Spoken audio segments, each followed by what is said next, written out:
మీ దృష్టిలో లవ్ అంటే ఏంటి చెప్పండి, వదిలేసేయండి. నా దృష్టిలో లవ్ అంటే నేను నువ్వు అని నేను చెప్పొచ్చు, కానీ అది కూడా మళ్ళా చెప్పరా? చెప్తా, నేను నువ్వు చెప్పొచ్చు. అంటే ఆ, లవ్ అంటే ఏంటంటే ఒకటి నిస్వార్థంగా ప్రేమించడం, ఏమీ ఎదురు చూడకుండా. రెండు ఏంటంటే ఎటువంటి యొక్క ఒడిదుడుకులు ఎదుర్కొన్నా, ఎటువంటి ఒక సమస్యలు ఎదుర్కొన్నా అన్ని దాటి నీ చేయి నేను విడిచిపెట్టను అని చెప్పి నిలబడేదే లవ్. కాబట్టి అది మనకు చెప్పొచ్చు, కానీ మనకి ఇంకా మనం ప్రూవ్ చేసుకోవాల్సింది ఉంది. నిజంగా నా దృష్టిలో ఫస్ట్ నాకు లవ్ అంటే కృష్ణగారు విజయములు గారిది.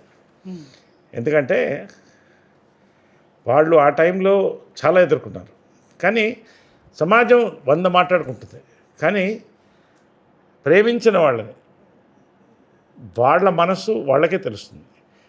వాళ్ళు ప్రేమించి పెళ్లి చేసుకొని అందరినీ కలుపుకొని